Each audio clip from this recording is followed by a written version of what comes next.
clase, lo que vamos a hacer es una ronda de presentación. Entonces cada uno preséntese, eh, está mencionando quién es, de dónde viene y si tienen, digamos, ya un tema de investigación en sus tesis, digamos, pueden mencionarlo, digamos, de manera general, como para entrar en contexto.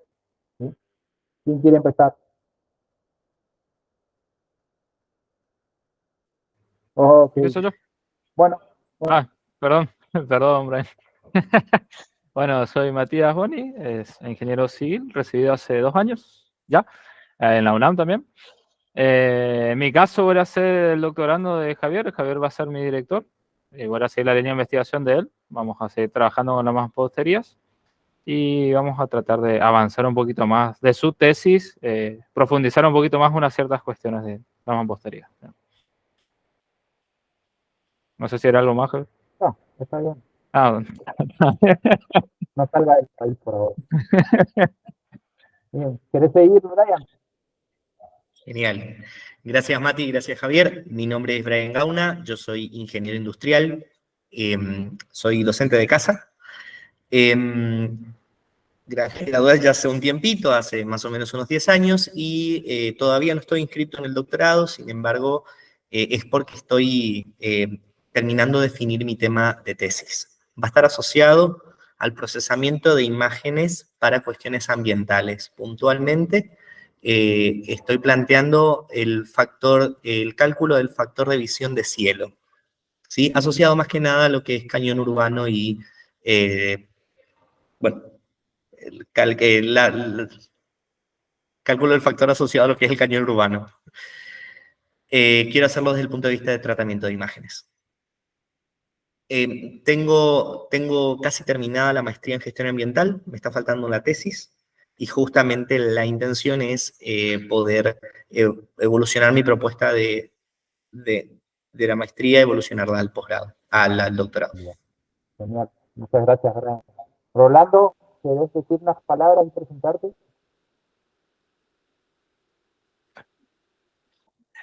Sí, yo soy ingeniero mecánico, he graduado también en la Facultad de Ingeniería de Oberá.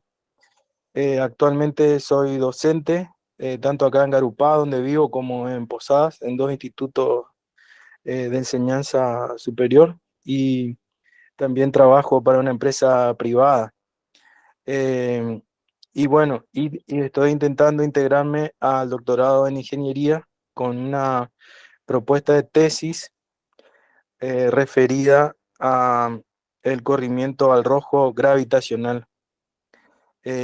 Para que se entienda así lo más genérico posible, es que la gravedad afecta el funcionamiento de los relojes.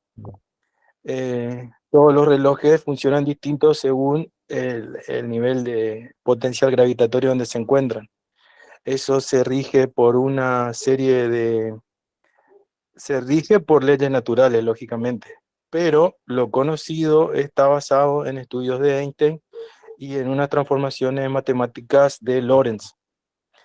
Bueno, mi propuesta de tesis es que, dado que se están encontrando en varios estudios, se ha llegado como una meseta que yo veo que nos está superando en los últimos 30 años, entre lo medido, lo experimentado y lo predicho. Estoy tratando de integrar ecuaciones matemáticas que podrían solucionar o explicar esa discrepancia entre lo medido y lo predicho por las teorías. Ese es el objetivo de mi propuesta de tesis doctoral. Bien, Gracias. último tema. Gustavo Mantay está oficiando de becario de la Secretaría de Posgrado y nos acompaña, digamos, para asistirnos y darnos una mano, digamos, con todo lo que es digamos, el desarrollo de la clase, digamos, en la parte operativa. ¿Sí? Bien. Hechas las presentaciones, yo voy a pasar a compartir pantalla.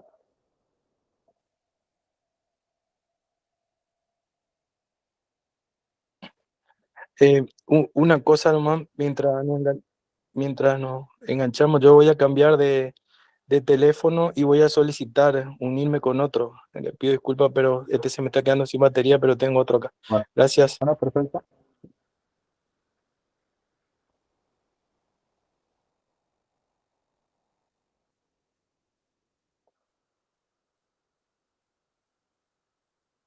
Esperamos unos segundos para que se conecte de vuelta Rolando, digamos así, eh, le damos continuidad a la clase.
Bueno, arranco entonces.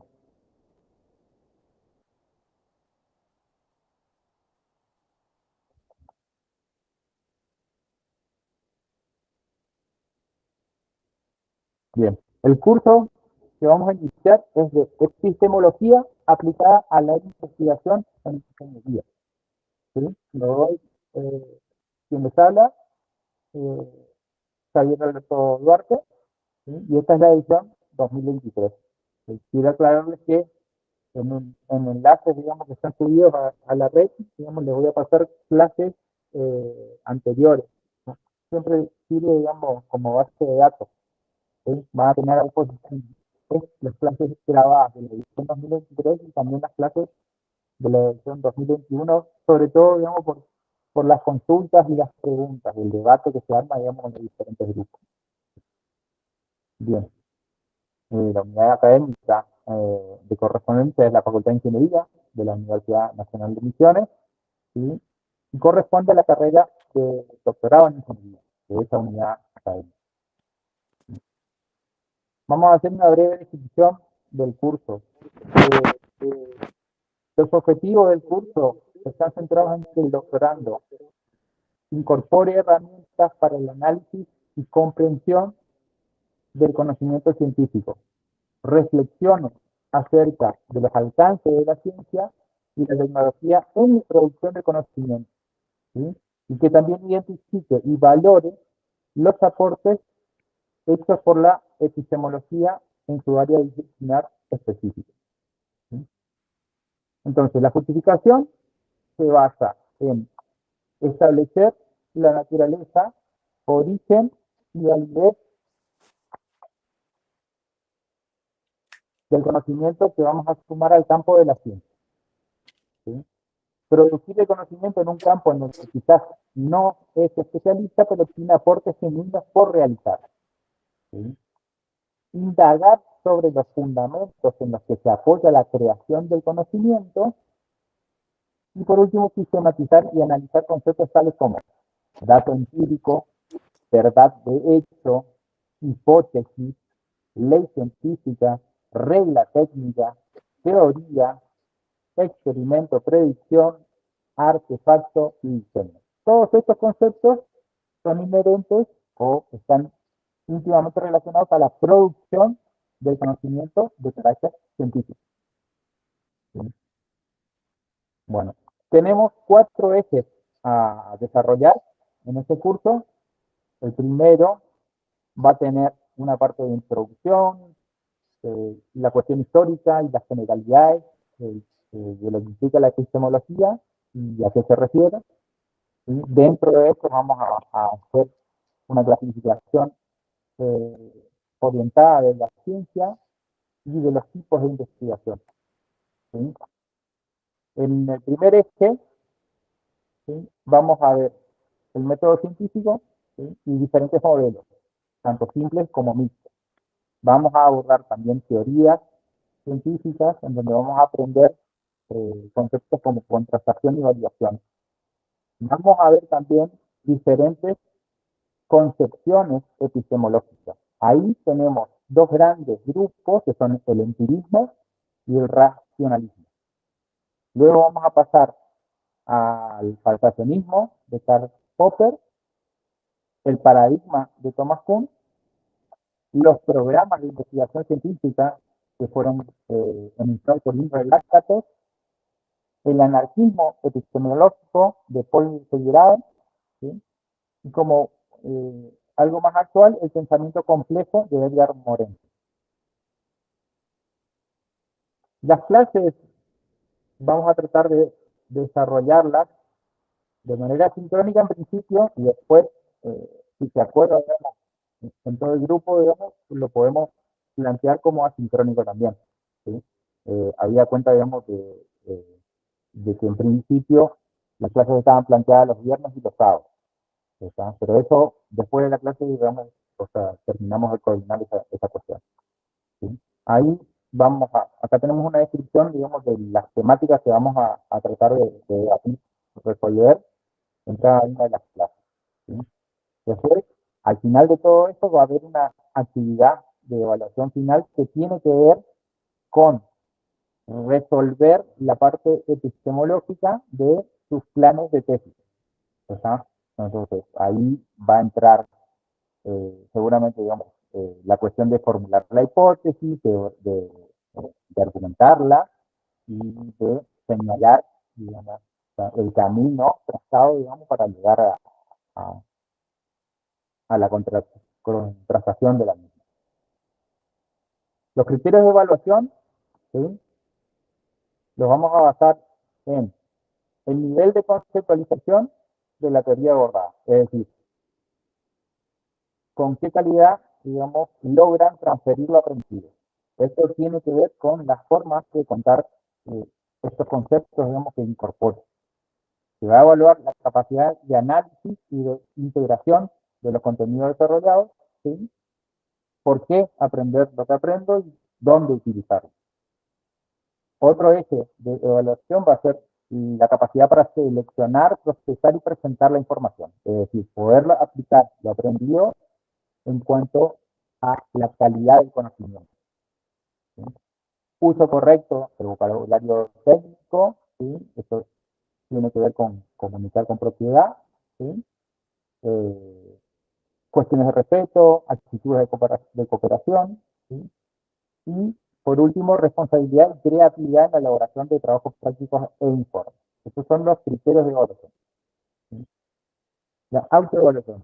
Se va a realizar una autoevaluación que permitirá que los estudiantes participen en el control y valoración de su propio aprendizaje. Para ello deberán apropiarse de esos criterios de evaluación que se utilizan a fin de detectar errores, deficiencias y avances en los aprendizajes.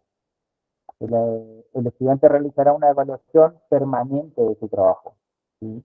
Y esta evaluación se va a realizar utilizando una encuesta semiestructurada, que se podrá optar en función a la cantidad de grupos de trabajo o un sistema de coevaluación a cortestar con los resultados de la práctica. Una de las técnicas que utilizamos en el cursado anterior fue cruzar las evaluaciones, es decir, que se genere debate a partir de que, o sea, la producción del estudiante 1, digamos, es evaluada y de vuelta por el estudiante 2 en conjunto con el docente, ¿sí? O sea, son dos evaluaciones, digamos, que se ponen a discusión en el grupo, ¿sí?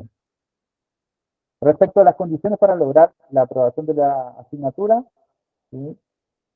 Hacer una asistencia al 80% de las clases teórico-prácticas, aprobar el 80% de los trabajos prácticos, directivos no previstos, ¿sí? Y la cuestión de la calificación es de 6. Acá yo tengo escrito 4, pero en realidad el número es el que vale, ¿sí?, en cuanto a las evaluaciones parciales. Bien, hasta acá, ¿tenemos alguna pregunta? ¿Quieren poner en discusión alguna cuestión con respecto a los criterios de evaluación o las condiciones de aprobación del curso? ¿Quieren proponer algún sistema también? Por las dudas, Javier, estoy entendiendo entonces que vamos a ir trabajando en función de nuestro tema de tesis y vamos a intercambiar con los compañeros para poder ir evolucionando. Es lo que entendí, no sé si entendí bien. Exactamente. La idea es, Bien. o sea, producir en base a sus trabajos de tesis, ¿sí?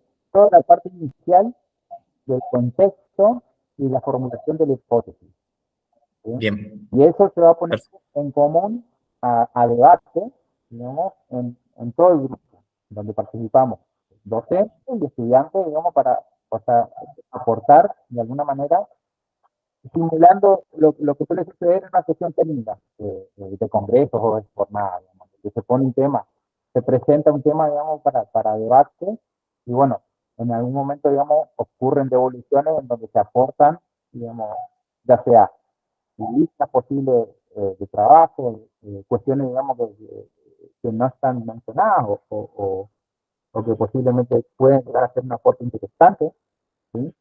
La idea es, o sea, interactuar y retroalimentarse de esa interacción, ¿sí? Entonces, hacemos un gran equipo de trabajo, digamos. O sea, desde la cátedra le facilitamos el conocimiento, ¿sí? Los conceptos principales, las generalidades, las cuestiones más específicas, ustedes se apropian de esto y producen un material, digamos, que va a ser de base, digamos, para la redacción de su plan de tesis, ¿sí? En términos de la cuestión epistemológica, es un camino de contexto, digamos, que termina en la formulación de la hipótesis, ¿sí? Después, todo lo que sea metodología de la investigación ya corresponde, digamos, a, a otro curso tengo entendido que le va a Juan Carlos, eh, González, ¿sí? Entonces, como para eh, dejar en claro, digamos, el mapa de contexto de este curso. Bien, si le parece, avance con el... Excelente, sí. Gracias, Javier, por la aclaración. Bueno, bueno, módulo 1. Acá vamos a ver una introducción, ¿sí? Vamos a ver algunos aspectos históricos que dan origen a la epistemología y cuestiones que tienen que ver con la generalidad de la ciencia, ¿sí? Bueno, empezamos con la etimología de la palabra. Epistemología proviene de la combinación de dos palabras en latín que son episteme y logos. Episteme tiene que ver con saber, conocer o ciencia. Y logos es la palabra que significa estudio. Entonces, yo me tomé la libertad de plantear 4 posibles definiciones y vamos a profundizarlas, digamos, como para entender eh, qué tanta validez tiene cada una de ellas, ¿sí? Esto de una búsqueda, digamos, eh, sistematizada, digamos, encuentro estas 4 definiciones.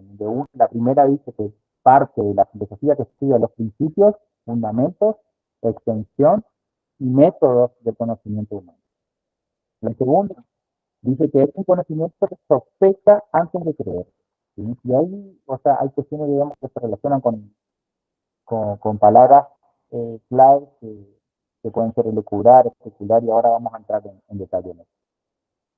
Tercera, es una disciplina que como tal ejercita un tipo de reflexión suspicaz para con la ciencia, ¿no? Ahí empezamos a entrar, digamos, más en tema de lo que implica lo que es la epistemología para la ciencia. Por último, es un saber de naturaleza reflexiva que pretende aclarar los fundamentos del conocimiento científico, ¿sí? Esto quiere decir que es el sujeto epistémico quien define el método y produce conocimiento de la manera más eficiente posible, ¿sí? Que es conocimiento objetivo, válido y verdadero. Ahora entremos a desmenuzar estas 4 definiciones, ¿sí? Cuando decimos que la epistemología parte de la filosofía que estudia los principios, fundamentos, extensión y métodos del conocimiento humano, y tenemos que llegar al puerto de las formas de conocer, ¿sí? Y se me ocurre mencionar dos como principales: observando y pensando. Y de ahí voy a la siguiente cuestión, ¿sí? ¿Cuál es la forma de conocer? ¿Observar, pensar o es una combinación de ambas acciones? ¿Y cuál es la combinación adecuada? ¿Sí?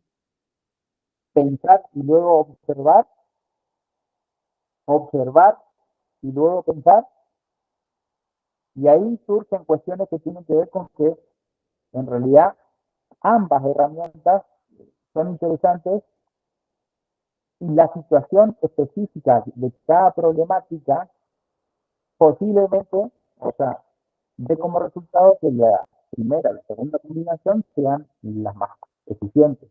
Hay situaciones en donde posiblemente, digamos, o sea, yo vaya a pensar, ¿sí? Y luego observar, y hay otras situaciones o problemáticas que van a surgir de la observación y van a requerir un pensamiento, ¿sí? Pero no hay una cuestión algorítmica, digamos, ¿sí? El conocimiento puede surgir del pensamiento o de la observación. Después, más adelante, vamos a ver que esto, así de sencillo como se ve e ingenuo, por momentos va a dar origen a dos grandes ramas, digamos, del conocimiento científico.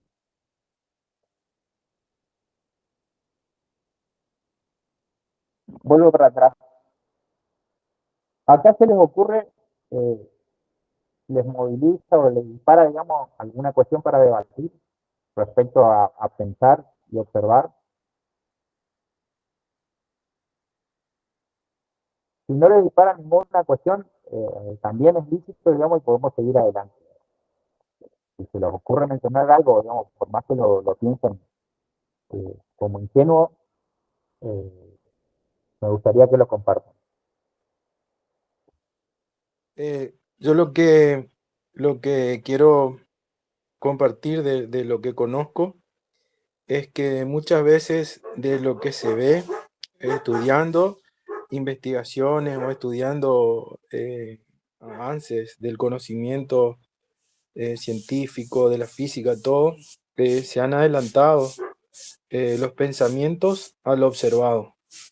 Es más, ahora, por ejemplo, hay pensamientos y estudios, ¿no es cierto?, de Einstein, por ejemplo, que todavía están pendientes de concretarse, y otro que hace poco se estuvieron recién pudiendo comprobarse científicamente. O sea que fue primero pensado en base al observado también en su momento, ¿no es cierto? Pero da la impresión como que a veces lo pensado gana a lo observado. Ese es el aporte que quiero hacer. Bien, muchas gracias, Rolando. Justo con lo que dice Rolando, a veces creo que nosotros observamos el mundo pero no nos damos cuenta. O sea, es observado pero no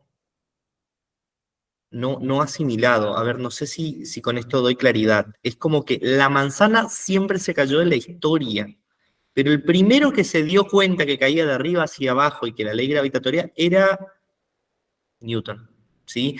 Entonces, creo que muchas de las cosas nacen a partir de la observación, porque sin el mundo concreto que tenemos no podríamos empezar a hacer las construcciones posteriores. Obviamente que quizá otras ciencias arrancan desde el pensamiento, pero creo que gana la observación por sobre el pensar.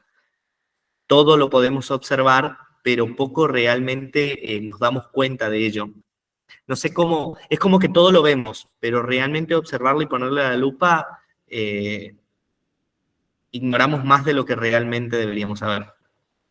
Es muy interesante lo que mencionan ambos, porque claramente O sea, la postura de Rolando se alinea con el racionalismo, ¿sí? Y lo que menciona Brian se alinea con el empirismo, ¿sí?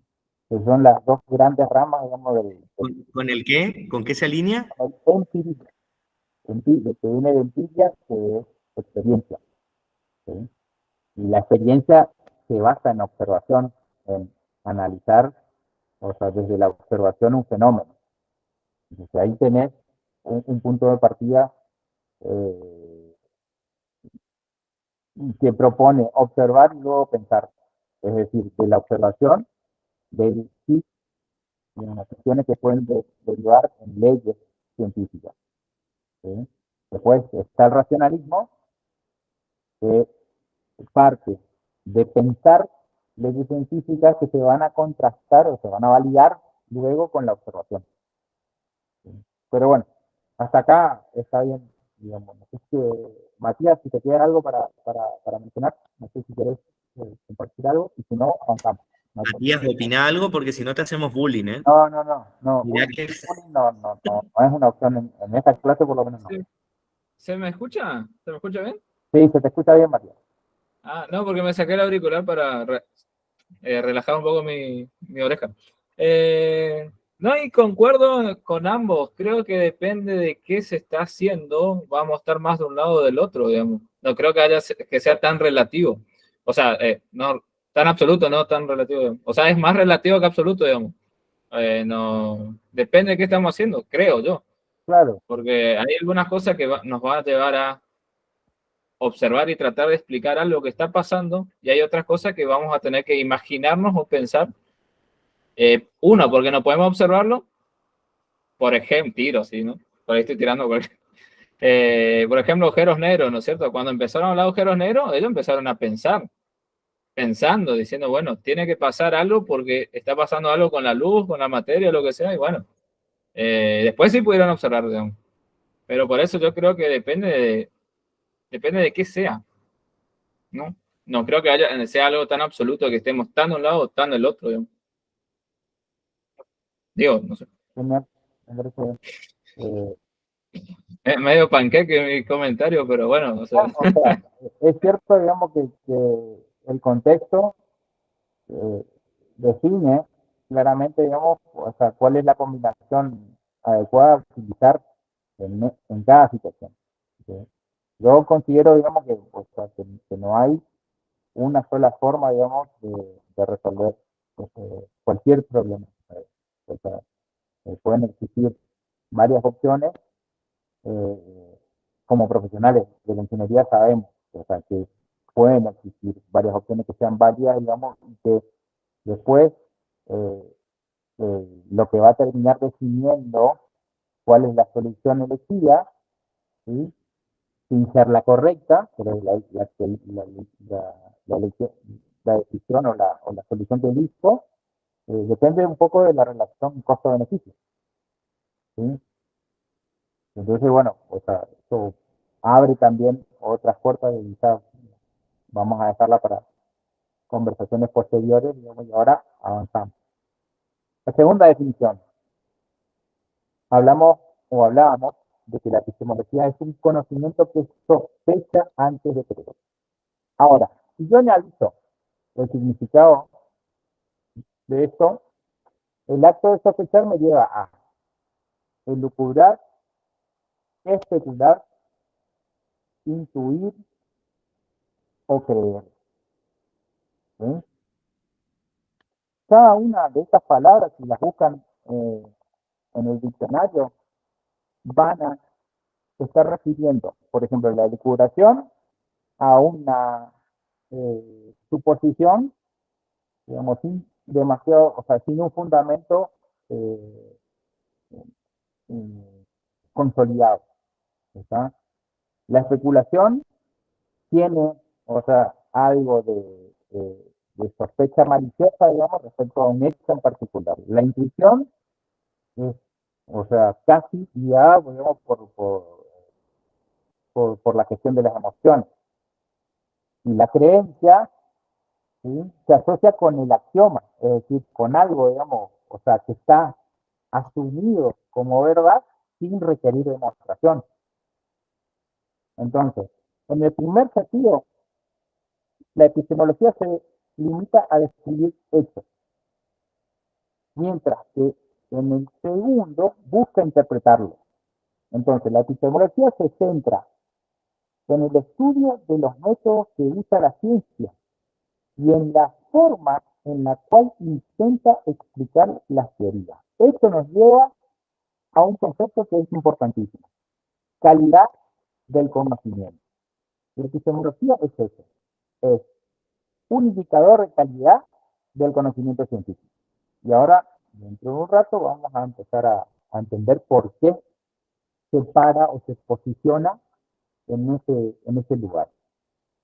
Vamos a la tercera. ¿Sí? Decimos que la epistemología es una disciplina que como tal ejercita un tipo de reflexión suspicaz para con la ciencia. Esto se conecta de alguna manera con la definición 2, ¿sí? Y cuando hablo de reflexión suspicaz, ¿sí?, también estoy hablando de recelo, de confianza. Entonces, la ciencia conectada a una situación de suspicacia, digamos, ¿sí?, ocurre que se pone en tela de juicio su validez, o sea, se cuestiona su validez.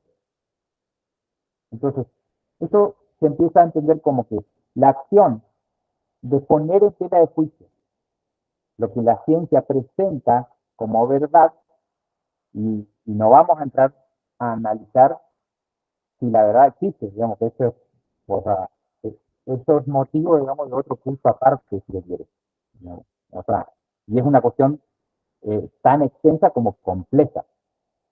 Entonces, nosotros asociamos a la siguiente pregunta: ¿la epistemología se puede asumir como un indicador de calidad de conocimiento?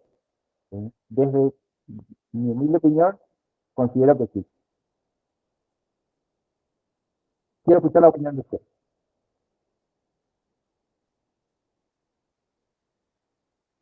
Y la opinión no implica nota ni nada, digamos, que pueden opinar libremente y pueden estar en desacuerdo conmigo también, sin problema.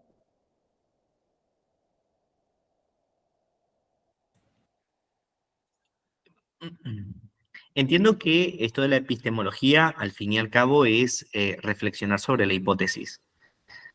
Ahora, no sé cómo medir la calidad en algo tan cualitativo. Es como, me genera como eso, decir, yo no sé si un pensamiento puede ser de mejor o de peor calidad respecto de otro, o una hipótesis puede ser de mejor calidad o de peor calidad respecto de otra. ¿Las hipótesis se cumplen o no?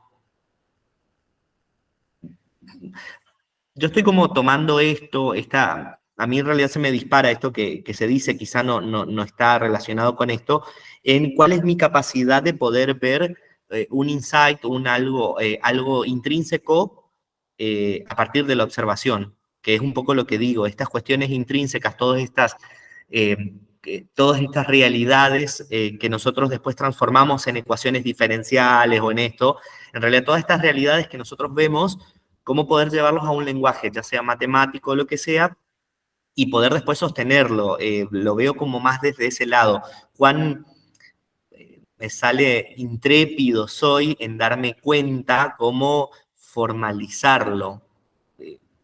Más que nada porque en el último tiempo asocio mucho lo que antes era magia, hoy día es ciencia.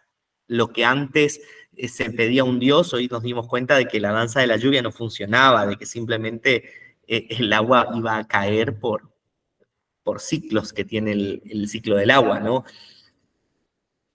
No sé, lo veo como desde otro lado, no sé si desde la calidad, todavía no puedo asociarlo desde la calidad. Es súper válido lo que está diciendo.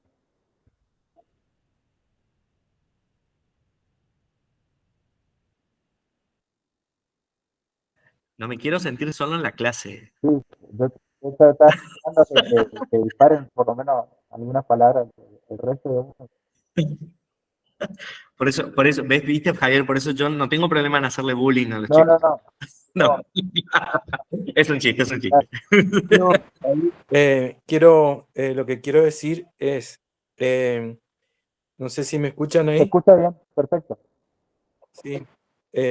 No, con respecto a una de las últimas partes que habló Brian recién, en cuanto a la formalidad de las cosas, nosotros podemos pensar que las ideas que tenemos o los objetivos de nuestras propuestas de tesis o nuestras ideas, a nuestro entender o a nuestra forma de ver las cosas, nos pueden parecer correctas.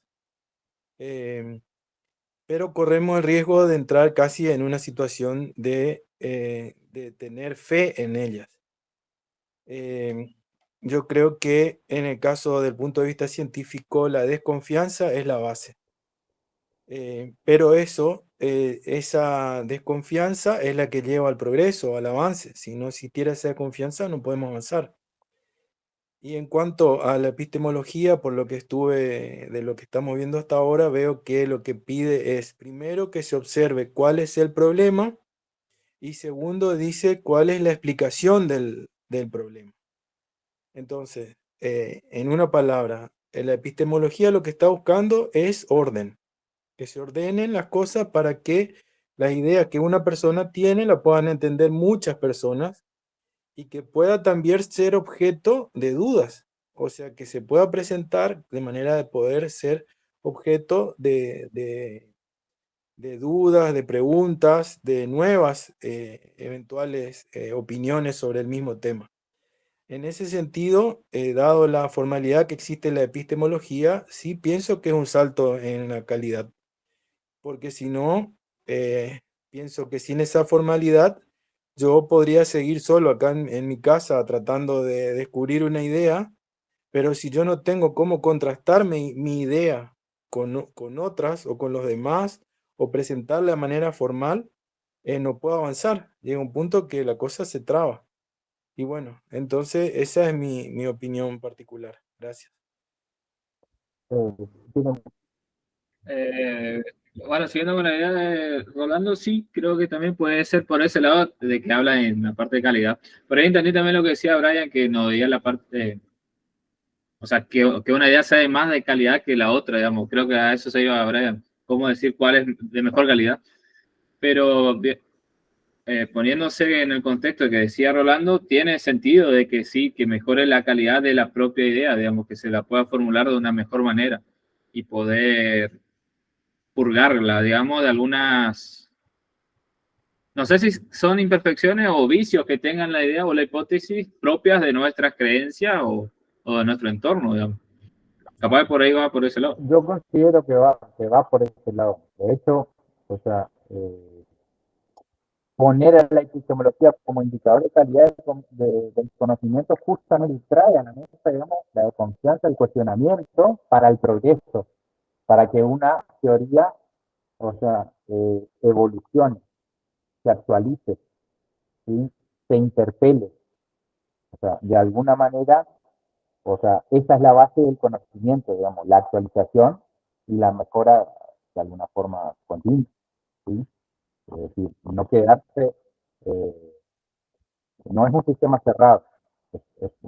La ciencia es un sistema completamente abierto y requiere de, estas, de estos disparadores, de estos combustibles, como son la necesidad de actualizarse, de evolucionar, de ser refutable, ¿no? Porque va a llevar a otras cosas nuevas. Entonces, eso es lo que mantiene al conocimiento en un contexto dinámico. ¿Sí? No puede ser estático, bajo ningún punto de vista. ¿Sí? Ni puede ser basado en la creencia.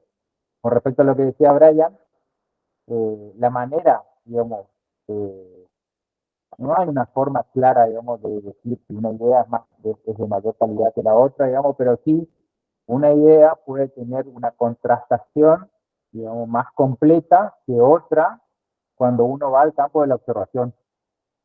Por eso, otra vez, digamos, estamos en esta combinación de pensar y observar qué pasa en base a lo que pienso o qué es lo que pienso en base a lo que observo. Bueno, pasemos a la última de estas 4 definiciones, ¿no?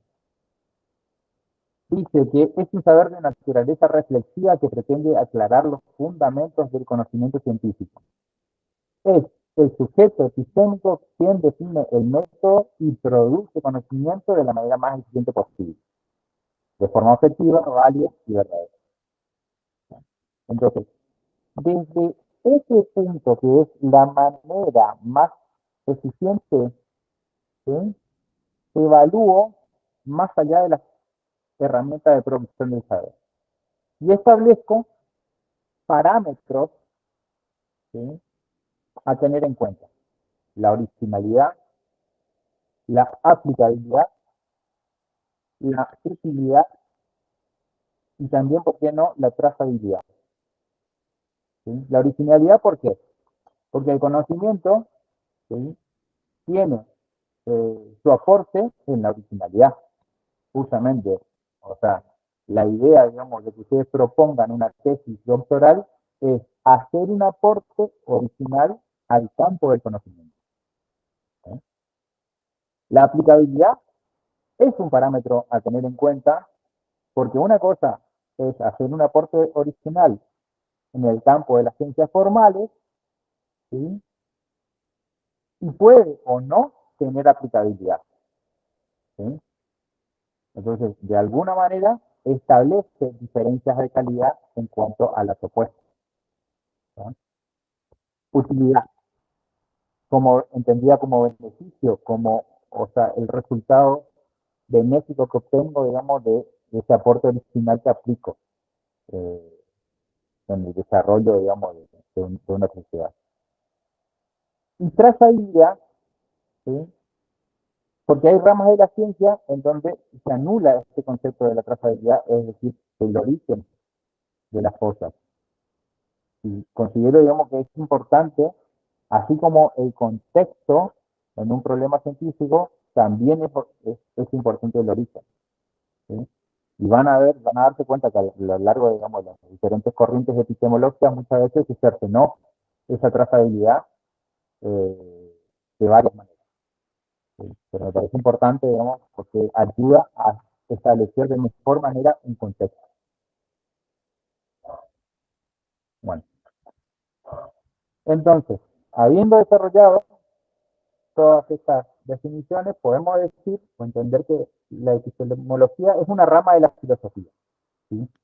Y como tal, se encarga de examinar fundamentos en los que se apoya la creación del conocimiento. ¿Sí? ¿Cuál es la secuencia que establezco?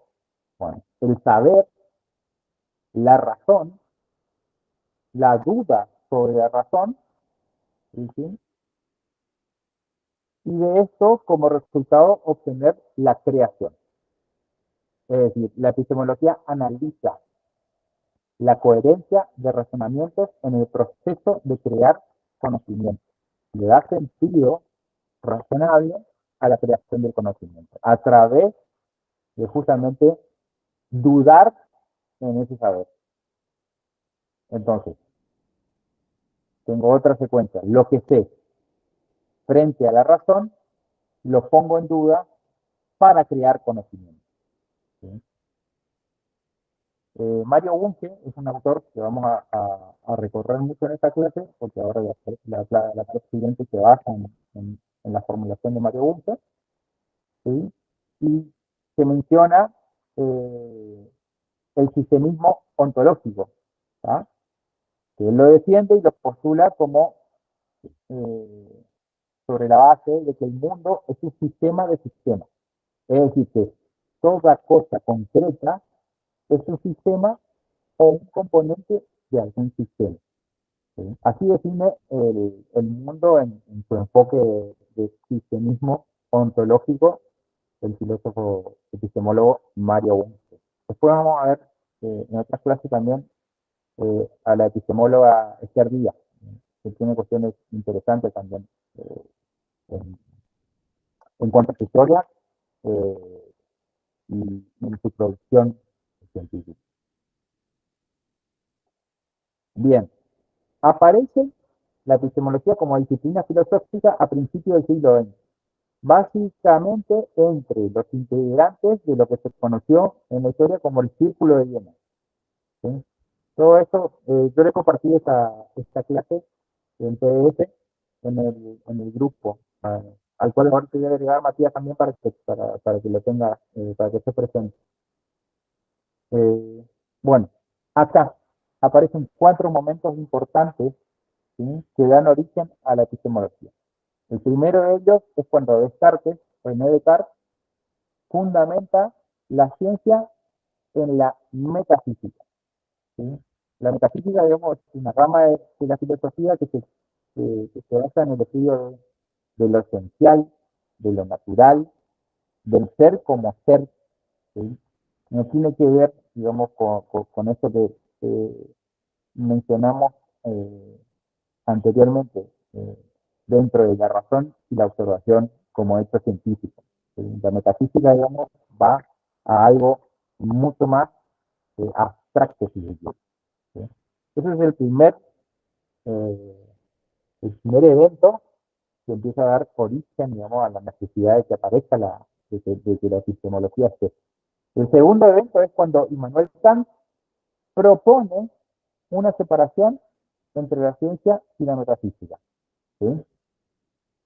Argumentando que la metafísica, bueno, una nota de color, Descartes era cristiano, ¿sí?, y basó la fundamentación de la ciencia en la metafísica en el hecho de que todas, o sea, las cuestiones del mundo que nos rodean están basadas, digamos, en la veracidad de Dios. Esa era la fundamentación, o sea, en un resumen bastante grosero, ¿sí?, que hacía Descartes. Por eso fundamentaba la ciencia en la metafísica. ¿Sí? O sea, ponía a la ciencia en un contexto, como mencionaba recién Rolando, digamos, bastante dogmático y axiomático, si se quiere. ¿Sí? Entonces aparece Immanuel Kant, ¿sí?, empirista, ¿sí?, y propone que, a ver, separemos la ciencia de la metafísica. O sea, basemos la ciencia en hechos, en observaciones, y la metafísica, digamos, que se separe de la ciencia. ¿Sí? Después aparece otro empirista, Augusto Comte, que se encarga de entronizar a la ciencia, ponerla en un pedestal, ¿sí?, acentuando la diferencia con la metafísica y relegándola. ¿Sí? Entonces, acá empieza la corriente científica conocida como positivismo, en donde cualquier conocimiento que se exprese como científico debe estar basado en hechos. ¿Sí? Y lo que es dogmático o racional, digamos, no se considera conocimiento científico. Luego esto, al principio del siglo XX, con la crisis del positivismo, y para entender la crisis del positivismo tenemos que hablar eh, de cómo saltamos de Aristóteles a Galileo. Aristóteles proponía que el centro del universo era la Tierra. Después Galileo se encargó de fundamentar y demostrar, digamos, que la Tierra no era el centro del universo, era el Sol. Y así las teorías empiezan a evolucionar y a montar hasta que llegamos al siglo XX, en donde ocurre eh, el descubrimiento, digamos, de la estructura atómica, ¿sí?, y que aún así había cuestiones que recién se pudieron explicar de la mano de la física cuántica. ¿Sí? De hecho, cuando analizamos la mecánica desde el punto de vista de Newton, ¿sí?, es un concepto enfocado en sistemas de fuerza. ¿Sí?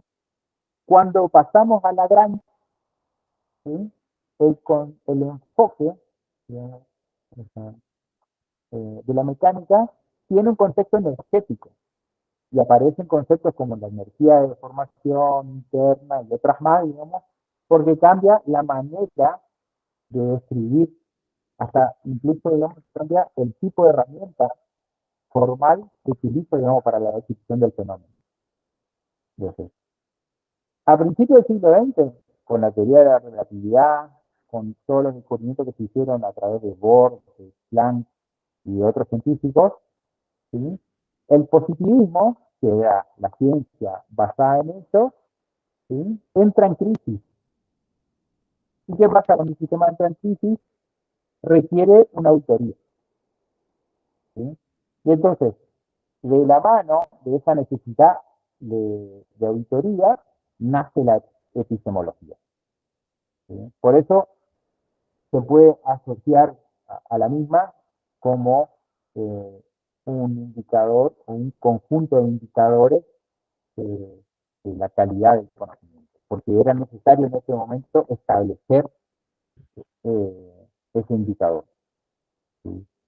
Justamente, digamos, por la crisis que atravesaba, digamos, eh, el- la hegemonía de la ciencia, que era en ese momento el positivismo. Bueno, vamos a ver en detalle ahora. Descartes fundamenta la ciencia en la metafísica. ¿Tá? Él retoma la idea del axioma, ¿sí? Un pensamiento griego antiguo, y lo resignifica para la nueva línea de pensamiento que es el sujeto. ¿Sí? El sujeto existe gracias a la razón. Esa era la cuestión que señalaba. Valoriza la importancia de la matemática. Ese es como un hecho, digamos, positivo que tiene que mencionar. Y establece 4 preceptos. La verdad basada en sus evidencias, la linealización y descomposición de la complejidad del problema. ¿Sí? Esto lo podemos asociar a cualquier problema de ingeniería cuando tenemos tasas de cambio o variaciones, digamos, de orden o de carácter no lineal, digamos que encontramos la manera de establecer una combinación lineal, digamos, para descomponer este problema. ¿Sí? Es como si yo tuviera la descripción de un problema a través de una superficie curva y me encargo de facetar esa curva a través de diferentes rectas, digamos, para linealizar en una descomposición, o sea, la complejidad de este problema. Otro de los preceptos que establece Descartes es ordenar el estudio de resultados desde los simples a los complejos, estableciendo un orden arbitrario entre los parámetros que lo requieren. Define como prioridad la máxima amplitud del proceso de investigación. Eso se nos va a hacer que hace Descartes cuando fundamenta a la ciencia en la metafísica. Luego aparece Kant. Kant dice, el conocimiento humano es resultado de una interacción entre experiencia y razón. Razón y experiencia encajan en el proceso de conocimiento. El hombre no es un receptor pasivo de los estímulos que provienen del mundo, sino un interpretador activo. Kant no reconoce a la metafísica como ciencia, ¿sí? Por ese carácter axiomático que tiene la metafísica, que hay cosas, digamos, que se asumen como verdaderas sin necesitar una demostración. Y a la vez se explica el origen del conocimiento en base a 2 conceptos. La realidad de percibir una representación, es decir, cómo recibo la impresión, digamos, de un objeto, y la posibilidad de conocer un objeto a partir de dichas representaciones, es decir, la espontaneidad de los conceptos. Auguste Comte se encarga de subir a la ciencia en un pedestal tratando de pegarla más de la metafísica. ¿Sí? Entonces él postula que la humanidad conectada al desarrollo tiene 3 estadios: el estadio teológico, el estadio metafísico y el estadio científico o positivo. Y asume que el tercer estadio está por encima de los primeros. Las ideas gobiernan al mundo. Asume que la ciencia tiene como objeto la descripción de las sensaciones subjetivas del ser. Comte niega la existencia de leyes objetivas tanto en la naturaleza como en la vida social. ¿Sí? Y además identifica la última etapa como la dominación de la ciencia por la burguesía. De ahí la conclusión de que el régimen capitalista era el más racional y el fruto de la victoria del pensamiento científico. ¿Sí? Fíjense cómo eh, eh, todo está de alguna manera conectado, digamos, alrededor, o sea, de las personas que tenían el poder de definir qué se estudia o qué se analiza. Bueno, luego viene la crisis del positivismo. El positivismo sabemos que lo inicia Augusto Comte. ¿Ah? De todas formas, debió esperar varias décadas para convertirse en paradigma dominante de la ciencia, la cual se logra a partir de dos consideraciones. Una de carácter lógico, ¿sí? Que es la gnoseología, gnosis como conocimiento, y una de carácter sociológico, la revolución científico-técnica. ¿Sí? Hechos de la historia, digamos que dan, digamos, la consagración de esta corriente positivista. ¿Sí? El Círculo de Viena nace en 1922. El principal inspirador fue Schlick y a él pertenecieron personajes tan influyentes como Carnap, Neurath, Weizmann, Hempel y Gödel. Más tarde se unen Wittgenstein y Rock. Con el Círculo de Viena se intenta dar cuerpo definitivo a un solo lenguaje para la ciencia dentro de la tradicional. Esto, o sea, es casi similar a la historia de la Torre de Babel, ¿sí? En donde se buscaba, digamos, una manera, digamos, de encontrar un solo lenguaje dominante. ¿Sí? Y fíjense que la historia de la humanidad eh, atraviesa varios sucesos, digamos, que van atrás de esa cuestión dominante, digamos. Desde el lenguaje, desde el cuerpo, desde la percepción, digamos, del concepto de la raza aria. ¿Sí? Hay varias situaciones, digamos, donde la humanidad apunta siempre a que tiene que haber, digamos, una cultura o un concepto o un enfoque, digamos, hegemónico. ¿Sí? Entonces, en todo este contexto se reconocieron solo dos tipos de proposiciones para la ciencia. Las formales, ¿sí? Que no dicen mucho acerca del mundo, como ejemplo de ciencias formales. Luego vamos a ver que están la matemática y la lógica, y las ciencias fácticas, o aquellas que son verificables desde el empírico, desde la experiencia. Fuera de estas proposiciones, todas las otras serían metafísicas o sin significado. ¿Sí? Perdón, ¿podría repetir ese último concepto? Sí. El positivismo, el Círculo de Viena, ¿sí? Intenta dar cuerpo definitivo a un solo lenguaje para la ciencia. ¿Tá? Entonces, reconoce dos tipos de proposiciones para la ciencia, dos ramas de la ciencia, las ciencias formales y las ciencias fácticas. ¿Sí? Las ciencias fácticas son, o sea, lo que se conoce hoy en día como las ciencias naturales, ¿ah? Las que son verificables con la experiencia. ¿Sí? Se pueden pensar y se pueden razonar, digamos, pero se van a verificar indefectiblemente con las experiencias. ¿Sí? Esas son las ciencias fácticas o naturales. ¿Sí? Ahí entran la química, la biología, la física. ¿Sí? Entonces, fuera de estas dos proposiciones, la rama formal y la rama empírica o fáctica, digamos, las otras ramas de la ciencia, digamos, o sea, y con esto quiero decir, digamos, o sea, lo que hoy se conoce como ciencias sociales, se consideraría bajo ese concepto metafísica o sin significado. La neurociencia, digamos, que hoy está tan en auge, por ejemplo, sería considerado bajo ese enfoque, digamos, como una rama metafísica. O sea, carente de peso o validez científica.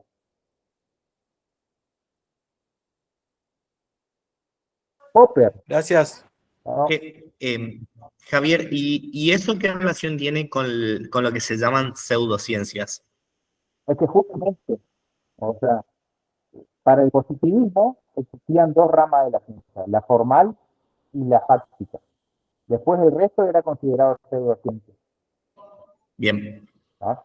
Después hay otros autores, digamos, que ponen en tela de juicio. Hay un autor que es mi favorito, que es Feyerabend, que es quien formula el anarquismo epistemológico, que pone, empieza, recorre el popperismo, el positivismo, era muy amigo de Imre Lakatos. De hecho, el libro que él publicó, el Tratado contra el Método, era la primera parte de un libro en conjunto que iban a publicar con Imre Lakatos, ¿sí? Y que no se dio porque Lakatos fallece por una enfermedad prematura, ¿sí? Pero él pone, o sea, pone en cuestionamiento un montón de cosas que tienen que ver con ese concepto del todo vale y de que, o sea, la ciencia es inconmensurable. Es decir, o sea, muchas veces la aparición del método como parte, digamos, o como herramienta de la ciencia, digamos, o sea, define de antemano, digamos, el resultado. Eso es lo que de alguna manera parecía. Pero ya vamos a llegar a eso. No estoy adelantando, digamos, porque soy un apasionado de este verano. Pues me tengo que declarar. Sí. Bien, siguiendo con la crisis del positivismo, Karl Popper, ¿sí?, plantea refutar el intento de considerar la verificación como probabilidad. En otras palabras, el positivismo no pudo dar una respuesta satisfactoria a la objeción anterior, tomándose finalmente como una convención, ¿sí? Es decir, que el principio de verificación dé lugar a una confirmación probable. Popper es, o da origen a la concepción epistemológica del falsacionismo, que también lo vamos a ver en detalle, digamos, en las siguientes clases.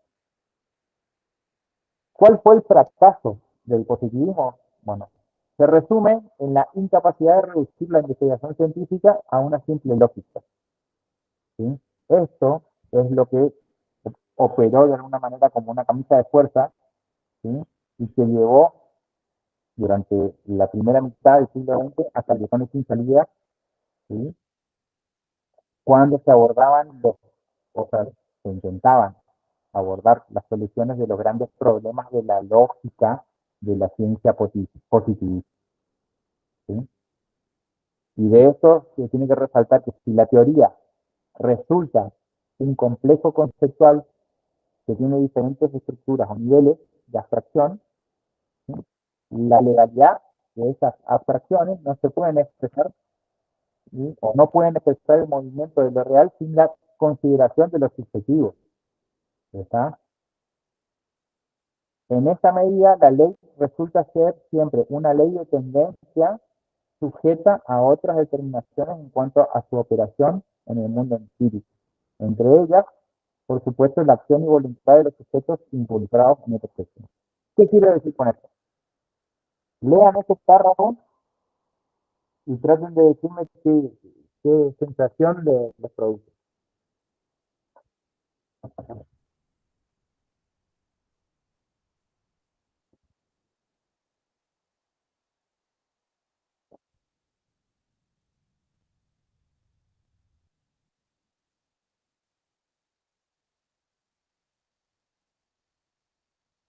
Por un lado, tengo la teoría, ¿sí? Tengo un una compleja estructura de niveles de abstracción, ¿sí? Entonces, por otro lado, tengo, a ver, la validez o legalidad de estas realidades que proponen las abstracciones, ¿sí? Ahora, ¿qué tan objetivas son estas abstracciones? ¿sí? Si las estoy simulando, digamos, desde la sensación o desde la percepción de un sujeto, ¿sí? Y eso, imagínense, o sea, un debate de pares, en donde empezamos a, a- a tratar de resolver una cuestión social, ¿sí?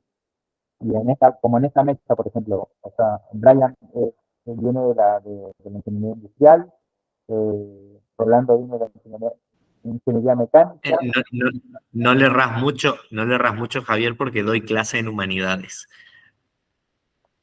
pero justamente, o sea, ¿cuán cuán objetiva puede ser la ciencia? Si está, o sea, si está desarrollada, digamos, por humanidades, por personas. Y las personas, digamos, o sea, digamos, ¿cuánto se pueden abstraer, digamos, de su subjetividad, de lo que yo opino, de lo que yo pienso? ¿Sí? O sea, ¿qué tanto puedo aislar el conocimiento que estoy generando, digamos, de mi subjetividad? Con esto que estás diciendo, Javier, estás poniendo en jaque a toda la ciencia en sí. No sé si conviene. De hecho, Porque al fin y al cabo el constructo hoy día de todos los conocimientos que tenemos está a partir de algunos, mientras vos estabas dando la clase, ¿no? Yo pensaba cómo a partir de algunas premisas que tomamos como verdaderas, construimos toda la ciencia tal como la conocemos, ¿no? El punto radica en estas premisas, hasta qué punto son realmente una verdad absoluta. Porque pienso, ¿no? En la teoría de la relatividad ya hizo cambiar todas las premisas de la física cuántica como tal, perdón, de la física mecánica. Ahora, la física mecánica sigue siendo la física que seguimos usando por la simpleza que tiene, ¿no? Pero la realidad es que todo el tiempo la ciencia se pone en jaque, digamos, a partir de la lateralidad, de que empezamos a pensar en algo que no estaba dentro de las posibilidades, como decir, digo esto que ignorábamos o esto que no lo podíamos observar, y tranquilamente puede entrar en jaque todo el sistema, toda una ciencia completa. yo el otro día daba clase de teoría de la electricidad y me tocaba dar estados planos y establecer condición de equilibrio, compatibilidad de información, una serie de condiciones que yo establezco para armar un sistema de ecuaciones que va a describir el problema mecánico, ¿sí? Y ahí veíamos que aparecían, o sea, los diferenciales, las derivadas, las integrales y demás, ¿sí? Pero todo eso está formulado para un sistema concreto, es decir, yo analizo sólidos, elásticos, homogéneos, continuos, ¿sí? ¿Y por qué los analizo? ¿Sí? Porque es mucho más sencillo, digamos, analizar problemas que son reversibles, ¿sí? Andar a analizar un problema que es irreversible. Escribir la ley, digamos, después del punto, digamos, de no retorno, por ejemplo, ¿sí? ¿Qué pasa, digamos, con el campo plástico, con el comportamiento de los materiales en el campo plástico? ¿Sí? Considero que han fallado, considero, digamos, que, o sea, que sí, un enfoque de desempeño, como se suele dar, por ejemplo, en el análisis de estructuras sometidas a sismos, ¿sí? Las estructuras de sismos se analizan y se diseñan en base a desempeño. ¿Por qué? Porque inevitablemente van a, van a trasvasar la barrera del comportamiento elástico. Es inevitable. Entonces hay que ver qué decisiones se toman en ese campo, en ese rango de comportamiento plástico. Y la ciencia en sí, o sea, tiene que cuestionarse eh, las condiciones de borde que establece, digamos, para su desarrollo, ¿sí? Y esto de poner en jaque, digamos, o sea, yo lo tomo un halago y te agradezco, pero no lo hice yo, lo hizo Federer ya en la década del 70. O sea, cuando le damos a Federer, vamos a poder de esa forma, ¿sí? Pero, más que nada, o sea, quería que se entienda esto, digamos, de que, o sea, uno puede pretender inocentemente objetividad en su trabajo científico, ¿sí? Pero hay que tener mucho cuidado digamos, porque la subjetividad siempre opera de manera implícita en las personas.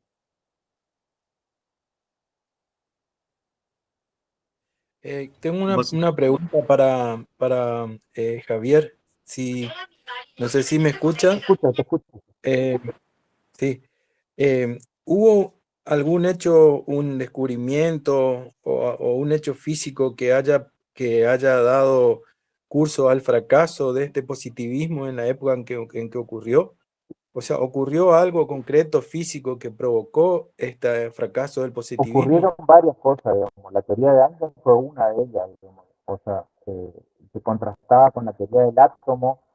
O sea, hubo varias cuestiones alrededor de los descubrimientos de principio del siglo XX, digamos, que hicieron, digamos, que el positivismo que venía con, o sea, con un envión, digamos, de ser ciencia comprobable, alejada de la metafísica, con eso se alejaba del dogma, se alejaba del axioma y de la cuestión de creer sin ver, ¿sí? Porque yo creo en lo que veo, y lo que veo lo puedo comprobar, entonces soy infalible como ciencia, ¿sí? Pero después aparecen cuestiones como la teoría cuántica, ¿sí? Que ponen en tela de juicio esta cuestión, digamos, de que realmente, digamos, o sea, creo en lo que veo, digamos, o estoy viendo, o me limito, digamos, mm, a conscribir mi conocimiento, digamos, a solo lo que veo, ¿sí? Esta cuestión, por ejemplo, ¿por qué nosotros utilizamos ecuaciones diferenciales para estudiar fenómenos, eh, fenómenos que tienen que ver con el cálculo variacional? Porque son más sencillas de resolver, porque el cálculo diferencial está basado en descripciones esperaicas o funciones, digamos, que son de carácter uniforme y continuo, ¿sí? Porque si aparece una discontinuidad en esta descripción, digamos, o en esta función, o aparece un cambio de dirección, ¿sí? Las herramientas del análisis matemático, que son las más, o sea, potentes, digamos, cuando analizo en términos de cálculo diferencial o variacional, digamos, un problema de ingeniería, son eficaces, pero son muy eficaces para cuando la descripción del fenómeno es uniforme y continua. Entonces, esa es la cuestión, digamos. O sea, las discontinuidades y los cambios de dirección de las relaciones entre variables, digamos, son una cuestión, o sea, que ponen ruido en la ciencia. En el caso del hormigón, Eh, o materiales, digamos, o sea, que tienen un rango elástico reducido, digamos, y que después el comportamiento plástico, digamos, se puede explicar a través de un montón de aproximaciones, ¿sí? Que o están todas erradas o son todas válidas. Te escucho, Rolando. no, sí, sí, entiendo. Por ejemplo, en el caso de la física cuántica, se produjo un choque, primero con la clásica lógico, pero también después se produjo un choque con la física relativista. ¿Por qué? Porque la física relativista no acepta una explicación matemática. O sea, tiene que haber una explicación matemática del todo. Y en cuanto a la parte de la física cuántica, están los hechos. Se basa en la experiencia y las dos funcionan en su campo. Entonces, quizá por eso ese choque que se produjo, que se caiga una sola forma de pensar positivista, porque no alcanza para definir la realidad que se maneja hoy. Quizá debe ser, estoy tratando de razonar, pero no sé si estoy en lo correcto. Pero, o sea, la ciencia, vista como una construcción política, ¿sí? Va atrás de esa hegemonía. Por eso, o sea, es muy difícil, digamos, que dos grandes teorías, digamos, que funcionan cada una en su campo y sirven para resolver problemas, digamos, cada una, o sea, dentro de su rama, digamos, o sea, no puedan convivir, porque una quiere invadir sobre la otra. ¿Sí? Y eso se traslada a un montón de situaciones, digamos, o sea, como dije anteriormente, digamos, en la historia de la humanidad. Digamos. O sea, la obsesión por la hegemonía. Cuando en realidad, o sea, lo que hay que, o sea, sería razonable, de alguna manera, digamos, es encontrar un modo de convivencia, digamos. Bueno, Y sigo. sí, sin duda se vieron obligados a volver a reformular el tema de el positivismo y lo que se venía haciendo, porque Claro, no alcanzaba para definir todas las cosas que estaban pasando. claro, exactamente. Ha Y ahí sido ese el fin del positivismo. exactamente, el ente de Contralor, el auditor o la figura de la auditoría, digamos, aparece de la mano de la epistemología. Entonces empiezan a decir, bueno, nosotros, a partir de la epistemología nosotros vamos a empezar a medir, digamos, o sea, la validación y la calidad de las teorías de conocimiento, digamos, que se formulan. Era necesario, o sea, aparece como un árbitro o como una medida de, o sea, digamos, entre estos choques, digamos, de las distintas corrientes científicas. Es decir.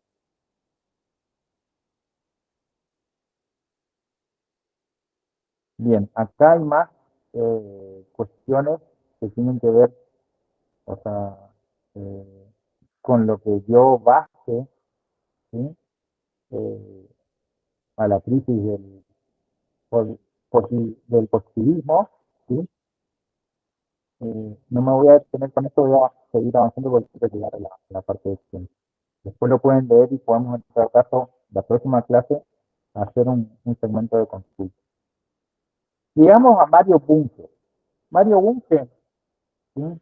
Hizo una definición de la ciencia que tiene toda esta lista, digamos, de adjetivos.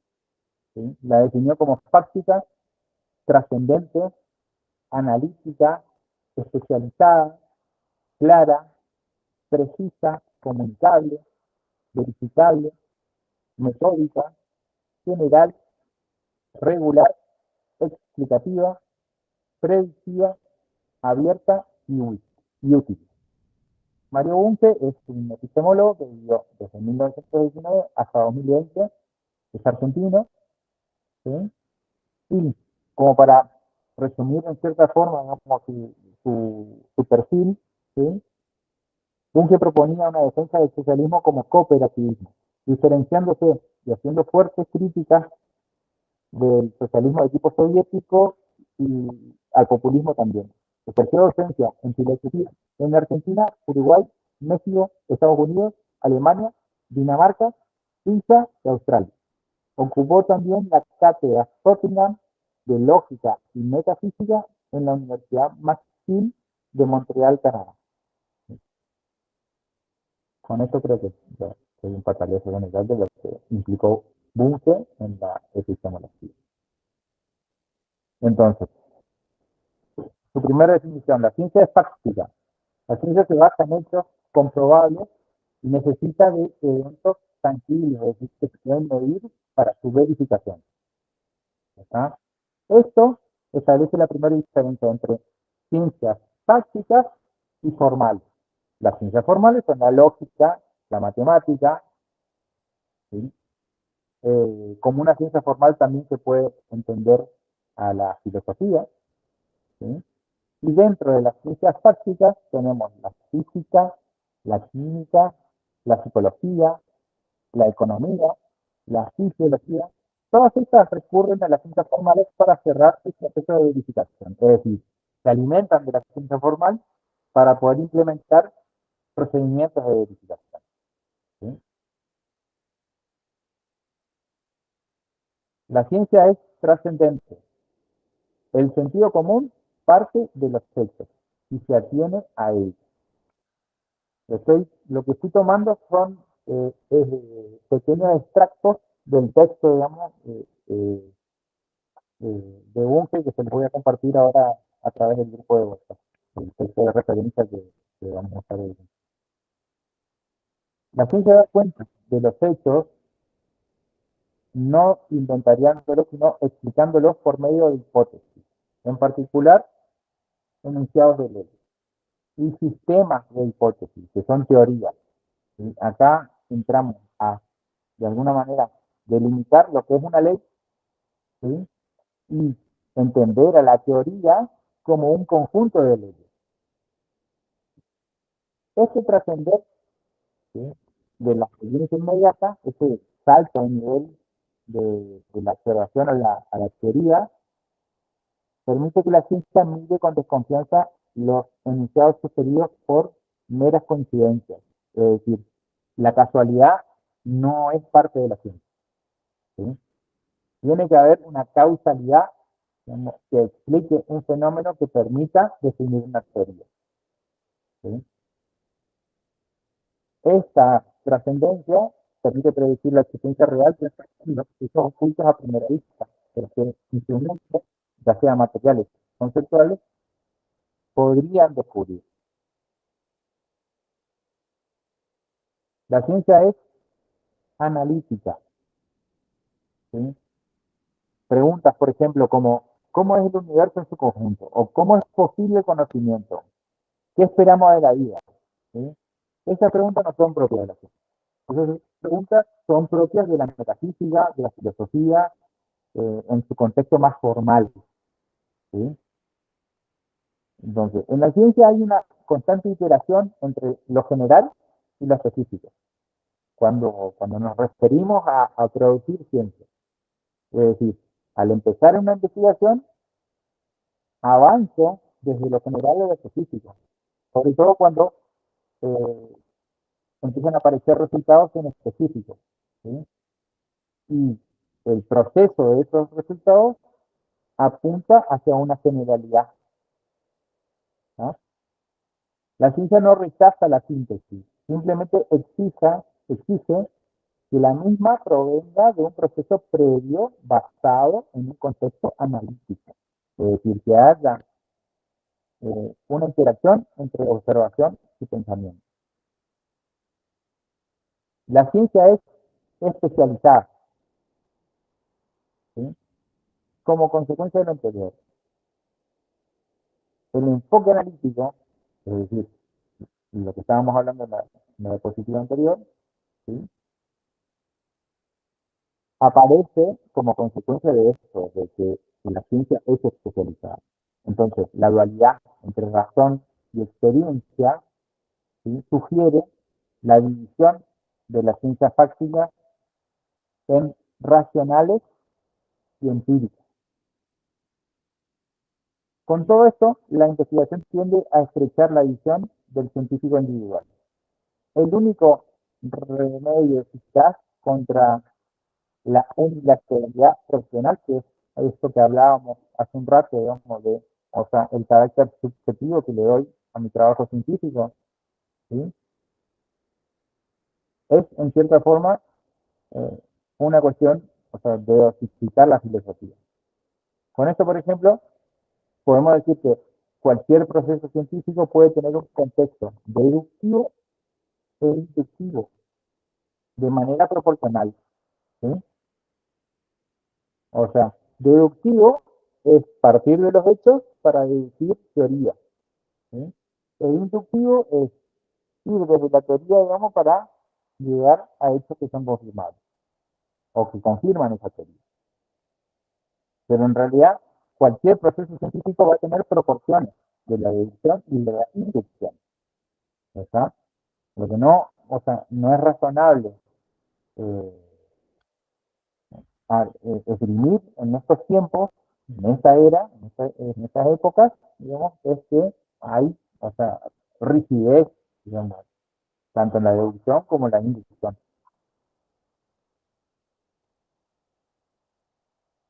La ciencia es clara y es precisa. El conocimiento ordinario usualmente es vago e inexacto, ¿sí? Eh, la ciencia es mucho más que sentido común organizado, ¿sí? Constituye una rebelión contra esa vaguedad y esa superficialidad, ¿sí? Nunca está del todo libre de error, pero posee una técnica única para encontrar errores y sacar provecho de ellos. Para lograr esa claridad y precisión, ¿sí? Necesito asertividad cuando voy a enmarcar o contextualizar un problema. Incluir nociones claras de cómo teorizo ese problema. Definir conceptos de manera consistente a lo largo del proceso de desarrollo de esta ciencia.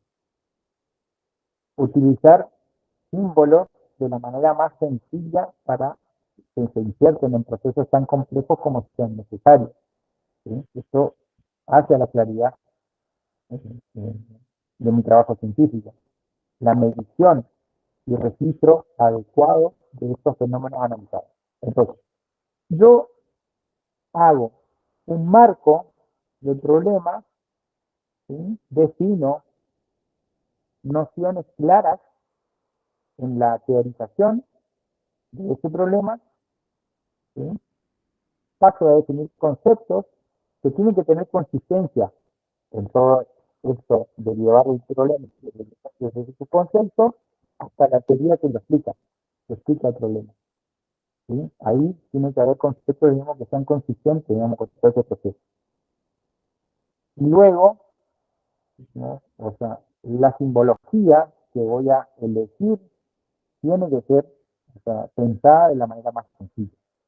Esto también implica, o sea, reducir al mínimo óptimo la cantidad de parámetros que deben alcanzar. ¿Sí? Bien.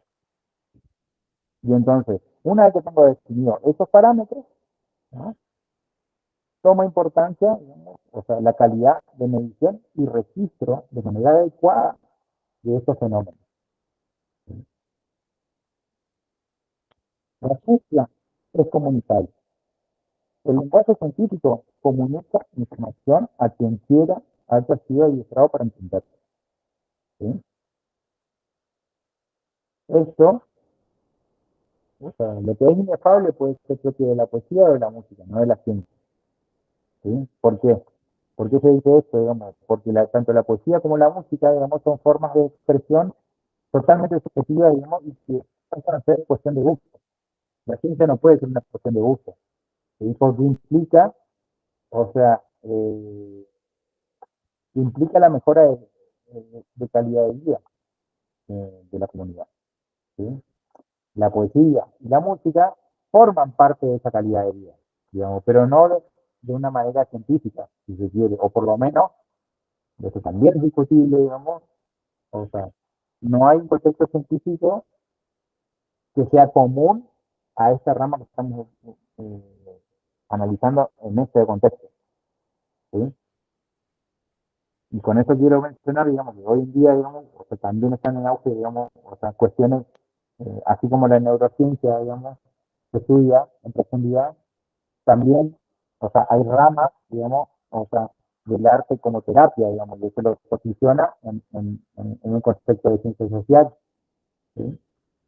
Entonces, o sea, eso también incluso llega a ponerse en discusión.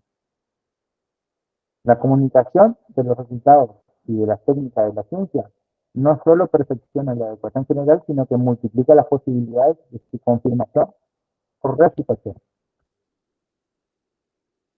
La política del secreto científico es, en efecto, el más eficaz originador de estancamiento en la cultura, ¿sí? En la tecnología y en la economía, así como una fuente de corrupción moral. ¿Sí? ¿Cómo entienden esta frase? Esta última frase.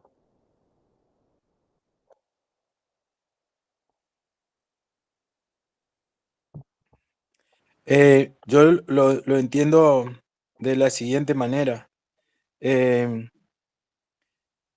Para poder hacer este doctorado, por ejemplo, yo necesito recursos, tiempo, posibilidad de estudiar, preparación.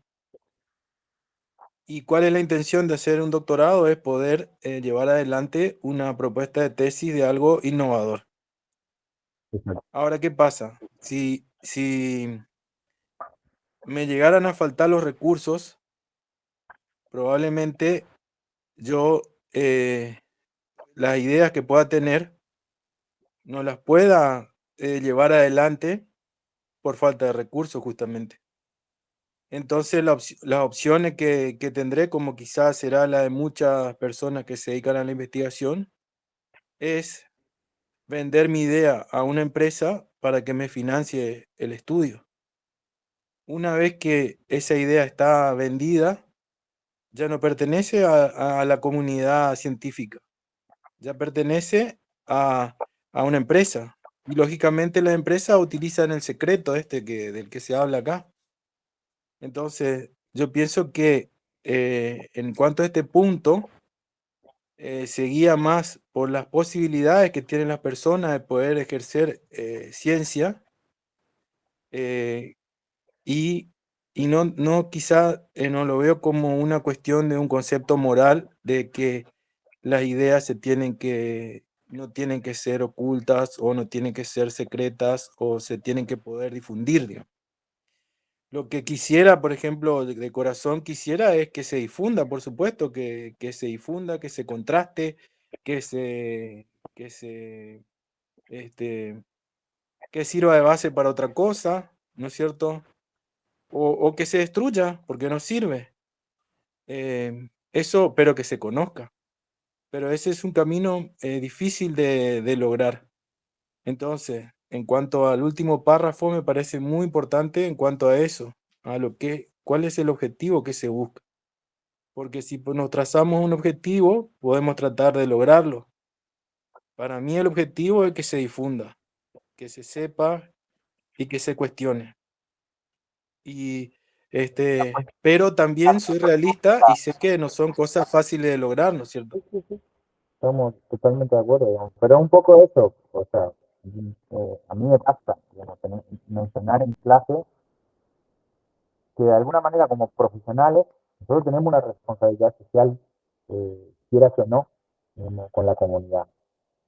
Entonces, cada vez que opinamos, marcamos tendencia. Podemos centrar nuestra carrera, digamos, en la generación de recursos materiales, dinero, eh, propiedades, vehículos, lo que sea, digamos. Pero la esencia, digamos, de la ingeniería se basa en, o sea, un sector de personas instruidas específicamente para aportar soluciones a la calidad, a la mejora de la calidad de vida de las personas. Y eso encuentra un contrapunto en esta política del secreto científico, en donde, o sea, otros sectores, digamos, o sea, tratan de concentrar otra vez esa cuestión, digamos, de ir hacia lo hegemónico, digamos, en pos de maximizar los beneficios. Pero bueno, esas son cuestiones de hasta filosóficas, si quieres. Vamos a volver a la clase. La ciencia es verificable, ¿sí? La experimentación puede calar profundamente, más profundamente que la observación, porque efectúa cambios en lugar de limitarse a registrar variaciones, ¿sí? Aísla y controla las variables sensibles o pertinentes. La prescripción de que las hipótesis científicas deben ser capaces de aprobar el examen de la experiencia es una de las reglas del método científico. Y la aplicación de esa regla depende del tipo de objeto, del tipo de hipótesis y de los medios disponibles, ¿sí? Muchas veces, o sea, tendremos el tipo de objeto y el tipo de hipótesis, pero los medios no están disponibles, por lo menos, digamos, o sea, en el contexto actual. Quizás a futuro, digamos, pueden aparecer los medios disponibles, digamos, para definir o contrastar, digamos, las hipótesis en cuestión. Pero la ciencia necesita ser verificable, es verificable. La verificabilidad hace a la ciencia del conocimiento científico. Si no es así, no puede decirse que los científicos procuran alcanzar el conocimiento objetivo. La ciencia es metódica. Todo trabajo de investigación se funda sobre el conocimiento anterior. y en particular sobre las conjeturas mejor confirmadas. ¿Sí? La investigación procede conforme a reglas y técnicas que han resultado eficaces en el pasado, pero que son perfeccionadas continuamente, no solo a la luz de nuevas experiencias, sino también de resultados del examen matemático y filosófico. La ciencia práctica emplea el método experimental en un sentido amplio. ¿En qué consiste este método? ¿Sí? En un test empírico de conclusiones particulares extraídas de las hipótesis generales. Por lo tanto, la ciencia es esclava de su propio método y técnica, mientras que estos tienen éxito, pero es libre de multiplicar y de modificar en todo momento sus reglas, ¿sí? Obteniendo así mayor racionalidad y mayor objetividad. Esto es, o sea, darle a la ciencia un enfoque dinámico en términos de que no se encierre en sus propios medios y se estanque, sino que tenga la posibilidad de ampliar estas técnicas y métodos, ¿sí? Para que la teoría evolucione, para que la ciencia también evolucione. Esto lo mencionábamos antes, ¿sí? Esa cuestión, digamos, del carácter evolutivo que debe tener la ciencia. La ciencia sistemática, ¿sí? Ciencia se define como un sistema de ideas conectadas lógicamente entre sí, o como todo sistema de ideas caracterizado por cierto conjunto básico de hipótesis secundarias, y que procura adecuarse a una clase de... ¿ya? Esto, entendido como definición, es una teoría. El carácter matemático del conocimiento científico es lo que hace, digamos, eh, a la racionalidad. Y la racionalidad permite que el progreso científico se efectúe no solo por la combinación gradual de resultados, sino también por revoluciones. Es decir, encontrar resultados, o sea, que no son contrastables y tratar de explicarlos, de explicar por qué esto del choque entre la física cuántica y la física clásica, ¿sí? Es justamente, o sea, contrastar o confrontar resultados que fueron aceptados como válidos, digamos, frente a cambios revolucionarios, digamos, que, o sea, que se definen a través de una nueva formulación.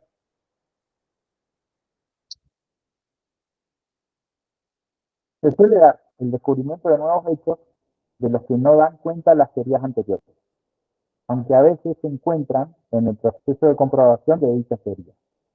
Y las nuevas teorías se tornan verificables en muchos casos. Es decir, las teorías sufren actualizaciones, ya sea que estas actualizaciones son planeadas o simplemente son accidentales. La ciencia es general, ¿sí? De los hechos singulares aparecen pautas generales, ¿sí? Conectadas a través de enunciados particulares, ¿sí? Que permiten establecer esquemas teóricos amplios, ¿sí? La ciencia en sí ignora el hecho aislado, no tiene que ver con que sea irrepetible, simplemente lo ignora, no considera un hecho aislado, digamos, como un enunciado particular o como la base de una pauta general. ¿Sí? La variedad y la unicidad son compatibles con la uniformidad y la generalidad. El científico intenta exponer los enfoques universales que se esconden en el seno de los propios aspectos singulares, es decir, de lo singular, ¿sí? Con la observación correcta aparece la universalidad. Los escolásticos medievales clasificarían al científico moderno como realista inmanentista. ¿Qué me va a hacer? O sea, inmanentista, ahora les explico. Me había dejado acá. Inmanentismo, ¿sí? Es sinónimo de inherente, intrínseco, consustancial, esencial, propio, ¿sí? Los filósofos que se titulan inmanentistas, ¿sí?, establecen como punto de partida de su filosofía la tesis de que el ser es inmanente, es decir, es inherente o intrínseco a la conciencia. O sea, desde su punto de vista, el mundo no existe independientemente de la conciencia, sino que se halla dentro de ella, ¿sí? Entonces, eso es lo que significa inmanentista, ¿sí? Y eso se explica con el hecho de que el científico, la ciencia moderna intenta exponer una naturaleza esencial de las cosas naturales y humanas. Los esquemas generales de la ciencia encuadran una cantidad ilimitada de casos específicos, ¿sí?, y proveen leyes de amplio alcance que incluyen y corrigen todas las recetas válidas de sentido común y de la técnica precientífica. La ciencia es legal, se basa en pautas generales denominadas leyes, las cuales pueden ser naturales o sociales. Como su condición es legal, es también esencialista, es decir, intenta llegar a la raíz de las cosas y de cierta forma encuentra esencia tanto en las variables relevantes como en las relaciones invariantes entre ellas. Dada su organización estructural en niveles, las leyes no son inmutables, debieran al menos adaptarse a cualquier cambio de nivel, dando lugar al enunciado de nuevas leyes. ¿Sí? Esto le da otra vez enfoque dinámico a las leyes de la ciencia, ¿sí?, porque las saca de ese lugar de inmutabilidad, es decir, les permite la posibilidad de adaptación. Las leyes se sostienen inamoviblemente por pruebas e hipótesis. Los enunciados de las leyes son hipótesis confirmadas. La hipótesis y la ley se reconocen como entidades que existen previas a sus pruebas. Eso es como el cuento del huevo y de la gallina. ¿Y quién llegó primero, la hipótesis eh, o la prueba, de alguna manera? Y esto también lo cuestiona más adelante Feyerabend, justamente, digamos, por este concepto de inconmensurabilidad. La ciencia es explicativa, deduce proposiciones que son referidas a hechos singulares, a partir de leyes generales, y deduce las leyes a partir de enunciados nomológicos aún más generales, que son los principios, ¿sí?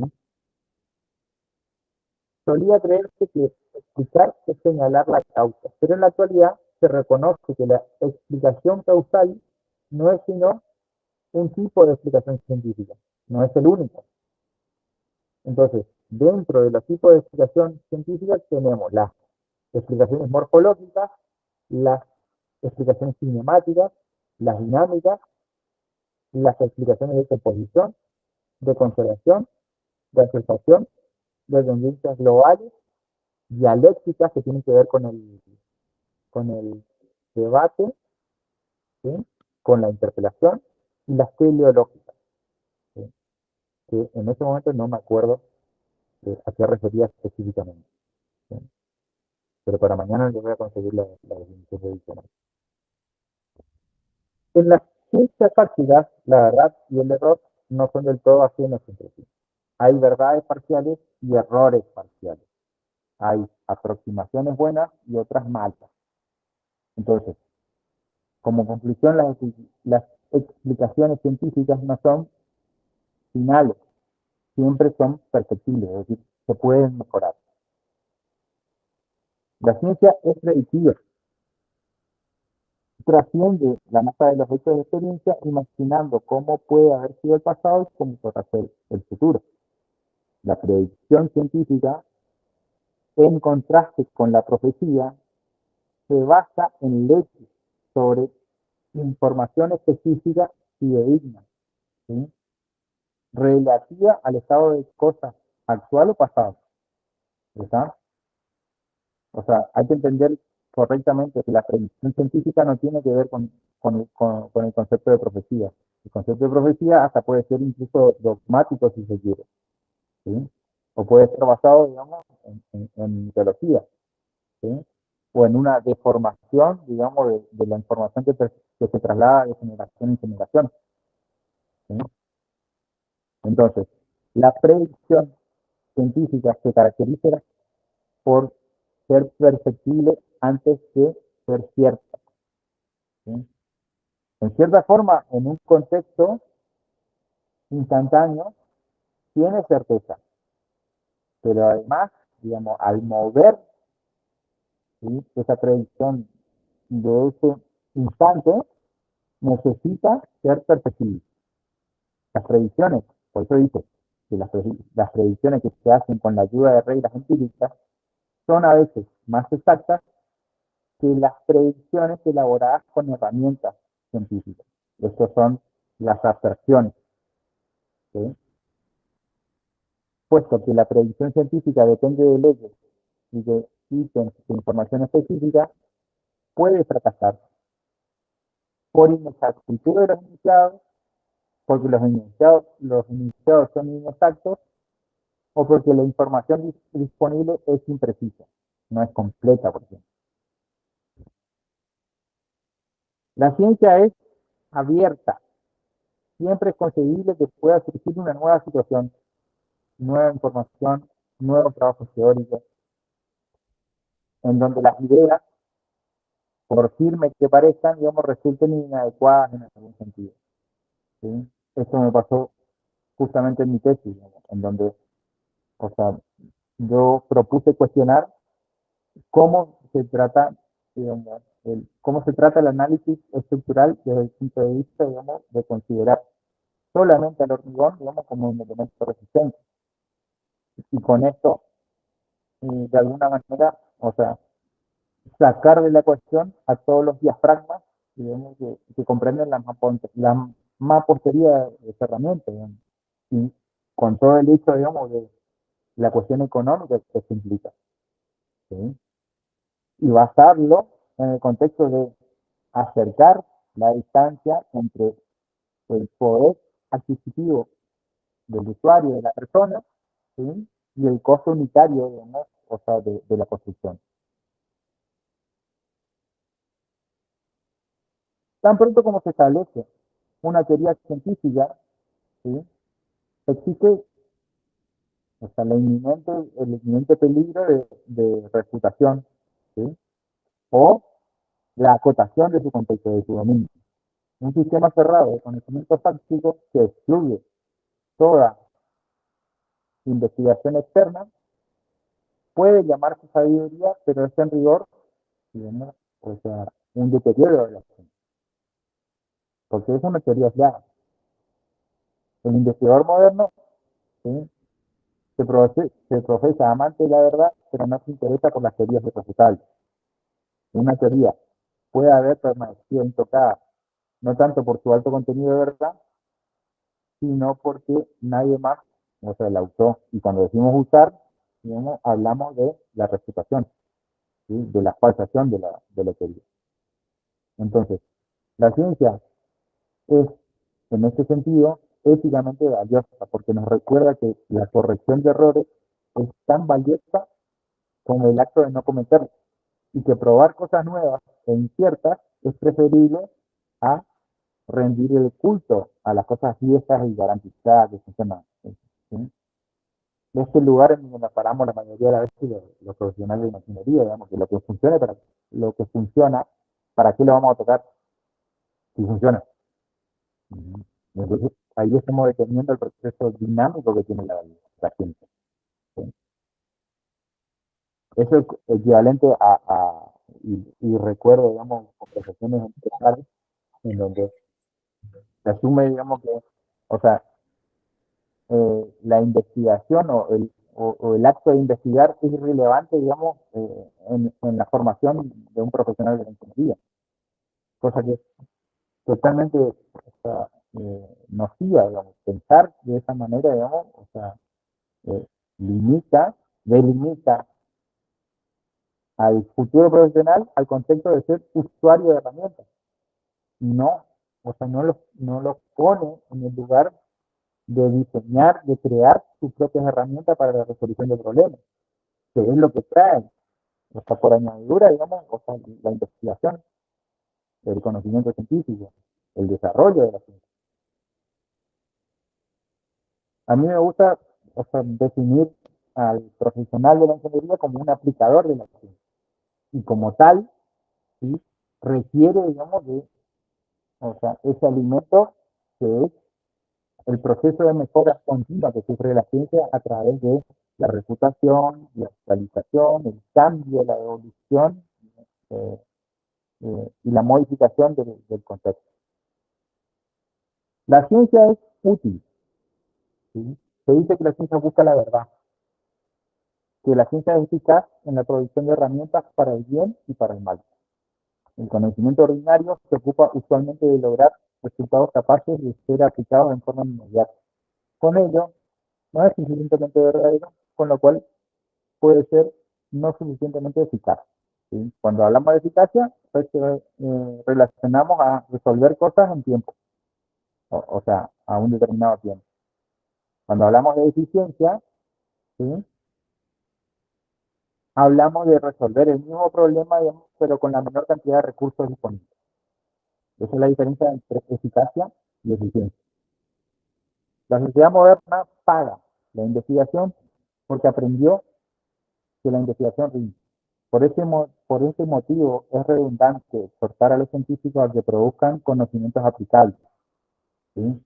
O sea, producir conocimiento involucra aplicabilidad. ¿Sí? El conocimiento sin aplicación es el equivalente a contar con una moneda de oro en el fondo del mar. No tiene sentido. La conexión de la ciencia con la tecnología no es entonces asimétrica. ¿Por qué? Porque todo avance tecnológico plantea problemas científicos. ¿Sí? Y esto lleva a inventar nuevas teorías, enunciar nuevas teorías, nuevas técnicas de investigación que conduzcan a un conocimiento más adecuado o a un mejor dominio de la ciencia. Por lo tanto, la ciencia es útil en la medida en la que se la emplea en la construcción de las concepciones del mundo, que concuerdan con los hechos, y en la medida que crea el hábito de adoptar una actitud de libre y valiente examen, es decir, constante interpelación, ¿no? O sea, con el desarrollo mismo de la ciencia.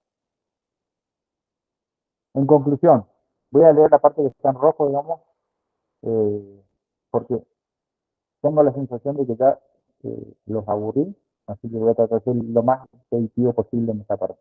La ciencia y la tecnología constituyen un ciclo interactivo y autosuficiente en forma mutua. ¿Sí? Es decir, se potencian, se retroalimentan, ¿sí? Y se generan mutuamente un proceso de evolución.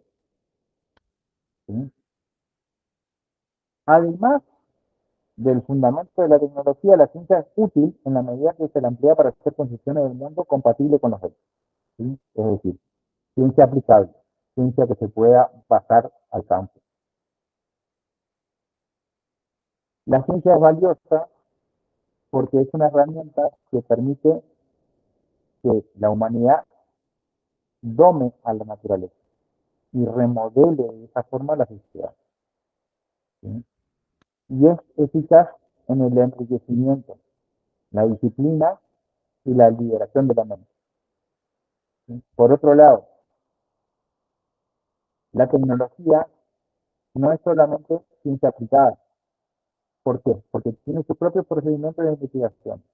Y porque, en segundo lugar, toda rama de la tecnología contiene un cúmulo de reglas científicas descubiertas antes de los principios científicos. Y felizmente llegamos a la actividad que van a trabajar mañana, a la mañana, de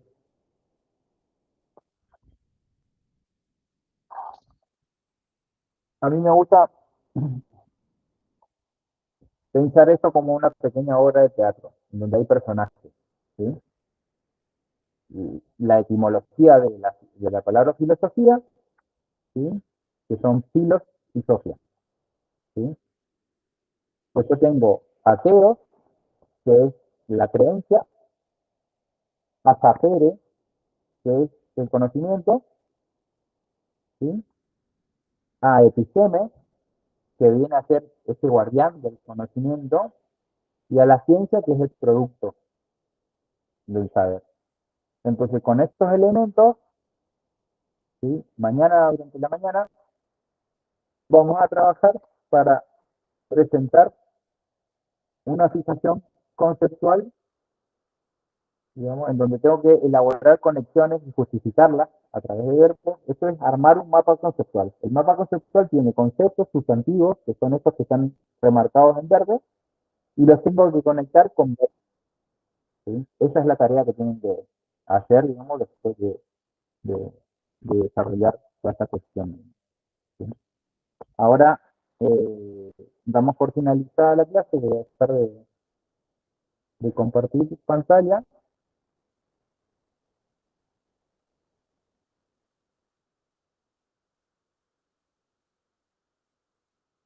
y te detengo la grabación para que podamos hablar con tranquilidad.